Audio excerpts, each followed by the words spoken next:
नमस्ते दोस्तों। आप देख रहे हैं क्रिएटर IYS, जहां पर हर कहानी लेकर आती है एक नई प्रेरणा। आज हमारे साथ हैं बरेली के मशहूर orthopaedic surgeon doctor Vinod Pagrani ji, director of Khush Log hospital. यहाँ हम बात करते हैं उन लोगों की जो देश के लिए एक रोशनी बन रहे हैं, क्योंकि हर आवाज़, हर कहानी है एक दीपक देश के नाम। सभी दर्शकों को नमस्कार। मुस्कुराता भारत की टीम आज बरेली में है और हमारे संग हैं doctor Vinod Pagrani ji, director of Khushlok hospital. और डॉक्टर घरों पे मिलते हैं, डॉक्टर हॉस्पिटल में मिलते हैं, बट विनोद पगरानी जी लोगों के दिलों में मिलते हैं। This is the speciality of the doctor. Sir, आपका बहुत बहुत स्वागत है हमारे इस शो में, मुस्कुराता भारत में। बहुत धन्यवाद आपका। सर, दीपावली, दीपों का जो त्योहार है, नज़दीक है। और सर, हमारी एक स्पेशल थीम चल रही है, एक दीपक देश के नाम।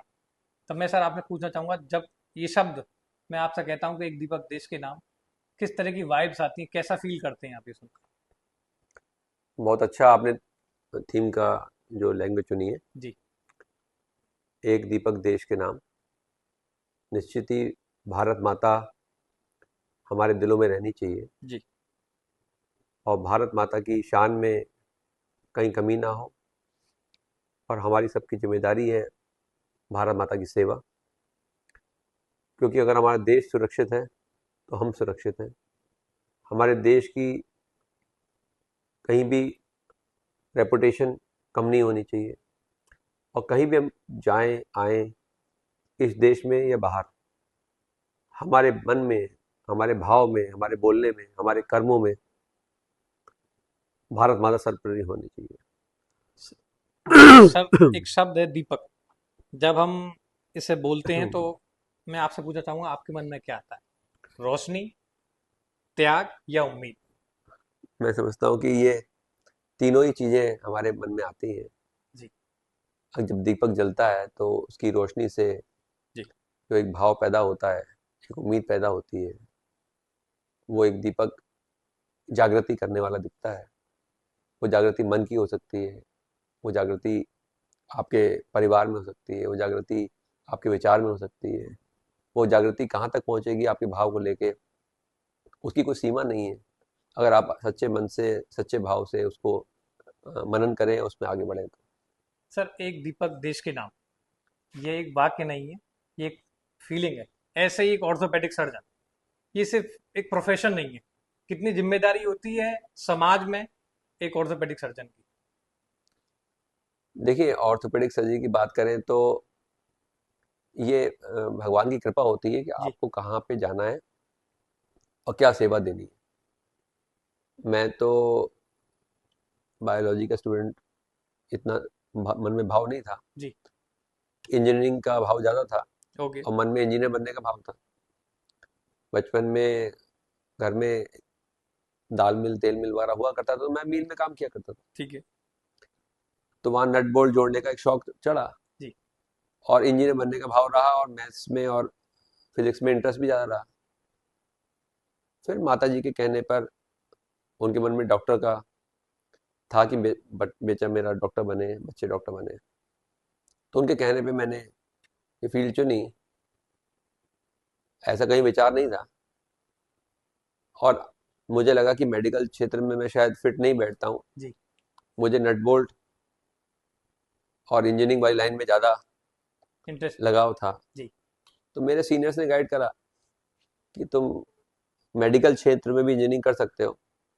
अगर आप ऑर्थोपेडिक ब्रांच लेते हैं तो वहाँ नट बोल्ट ज़्यादा कसने होते हैं। तो वहां से तो थोड़ा मुझे लगता है इंटरेस्ट बना। ये शायद भगवान की कृपा थी, भगवान ने मुझे इस दिशा में भेजा। जी। और मैं अगर इंजीनियर होता तो शायद मुर्दा मशीनों का इंजीनियर होता। लेकिन आज मैं एक जीवित मशीन में, जीवित शरीर में जी। अगर कोई ऑपरेशन करने का सौभाग्य मुझे भगवान दे रहा है, तो मुझे लगता है कि एक ये भगवान की कृपा से संभव हुआ है कि मैं काम तो वो इंजीनियरिंग वाला ही कर रहा हूँ। जैसे रॉड डालनी है, प्लेट डालनी है, घुटना डालना है, कूलर डालना है, रीढ़ की हड्डी जोड़नी है, लेकिन वो एक जीवित शरीर में कर रहे हैं। तो और मैं बड़ा सौभाग्यशाली हूँ कि मैं इस दिशा में भगवान ने मुझे भेजा और मैं ऑर्थोपेडिक सर्जन बन पाया। सर, एज अ डॉक्टर, किसी भी डिपार्टमेंट के डॉक्टर हों, वो बिना किसी दिखावे के, बिना किसी शोर शराबे के समाज के लिए अच्छा काम कर रहे हैं। हर डॉक्टर अपने पेशेंट को 100% देता है। तो मैं ये जानना चाहता हूँ कि इसके पीछे आप लोगों की फीलिंग क्या होती है सर? देखिए, मेडिकल कॉलेज की ट्रेनिंग होती है। जी। जब आप मेडिकल कॉलेज में पढ़ते हो तो आपको टीचर्स के द्वारा ये गाइड किया जाता है, क्योंकि हमें जिस प्रोफेशन में भगवान ने भेजा, ये हमारा सौभाग्य है कि हमारे हाथों एक माध्यम होता है पेशेंट को ट्रीट करने का, और करने वाला तो प्रभु होता है। तो आपके अंदर एक ह्यूमैनिटी का भाव हमेशा रहना चाहिए, क्योंकि आप उसे आजीविका के लिए काम कर रहे हैं, तो आपका पैसा लेना तो एक उसको आजीविका कमाने का साधन भी हुआ है। लेकिन क्योंकि जिस प्रोफेशन में आप हो, ह्यूमैनिटी का पार्ट बड़ा इंपॉर्टेंट है, और हर डॉक्टर को ये मेडिकल कॉलेज में ट्रेनिंग मिलती है कि उसके द्वार पे जो मरीज आए वो पैसे की वजह से लौटे ना। तो मेडिकल कॉलेज में हम लोगों के टीचर्स द्वारा ये हमेशा सिखाया जाता है कि कोई पेशेंट आपके पास आता है तो कोशिश ये रहनी चाहिए हमेशा कि वो आपके द्वार से इलाज होके जाए, पैसे के अभाव में इसका इलाज छूटना नहीं चाहिए। तो हर डॉक्टर अपने हिसाब से चैरिटी करता रहता है, किसी के पर्चे में, किसी की जांच में, किसी के इलाज में, इसके बिल में। ये हमेशा भाव रहता है कि उसका इलाज उसे मिल जाए। और मुझे लगता है कि पेशेंट जो होता है दाता होता है, उससे हमारी रोटी चलती है। और वो हमेशा, कभी पैसा कम भी होता है तो दवा दे जाता है, कभी मरीज आ जाता है उसके संबंध से, तो कभी भी आप उसमें कम पैसा लेने में आपको बहुत वो नहीं होता है, भगवान की कृपा आती है।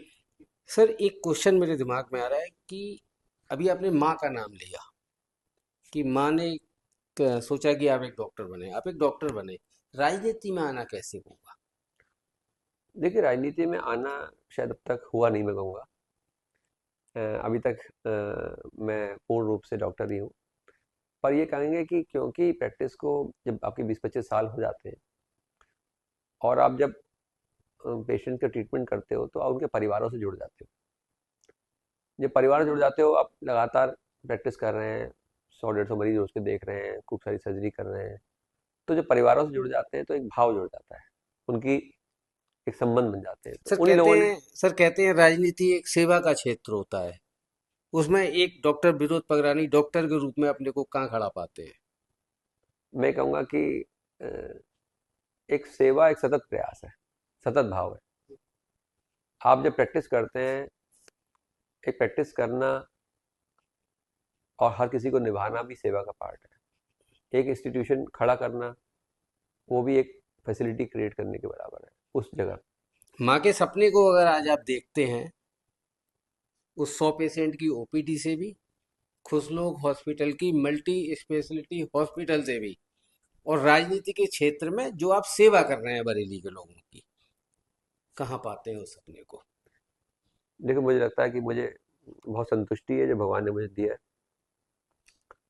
भगवान कृपा से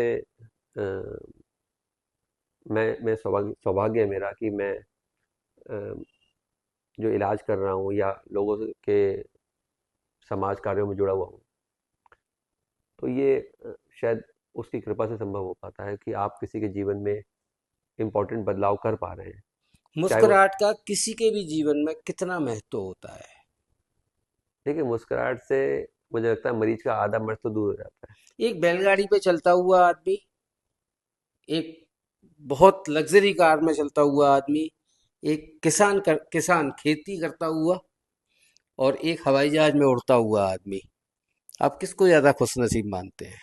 ये तो मन की बात है। खुशी जो होती है मन की बात होती है। आप एक साइकिल पे जाकर भी बहुत खुश रह सकते हैं, और हो सकता है आप एक लग्जरी होटल में बहुत खुश ना हो। ये तो मन का भाव है आपका। विनोद पगरानी साहब कब मुस्कुराते हैं?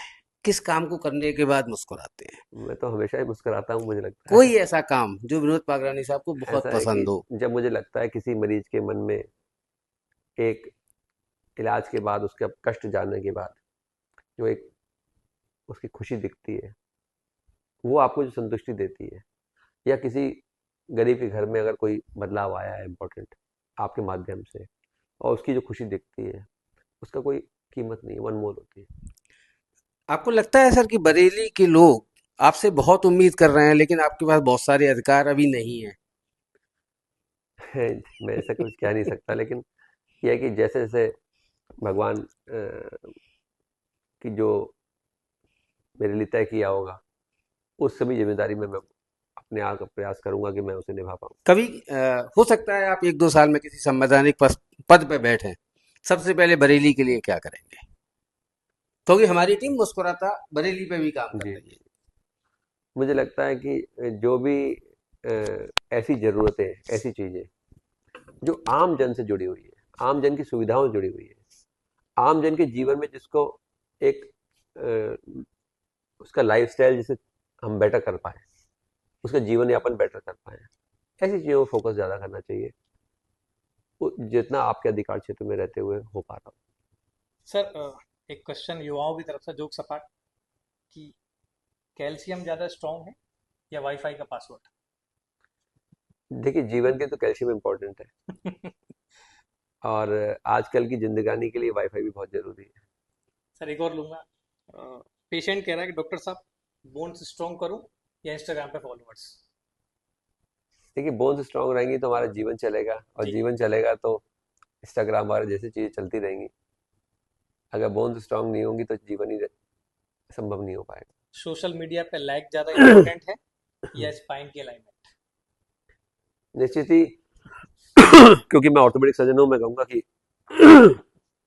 लाइक्स जो है एक आडंबर है, और स्पाइन न केवल आपकी रीढ़ की हड्डी की स्ट्रांग होनी चाहिए, आपके मन का जो दृढ़ निश्चय है उसकी भी रीढ़ स्ट्रांग होनी चाहिए, आपके जो विचार हैं जी।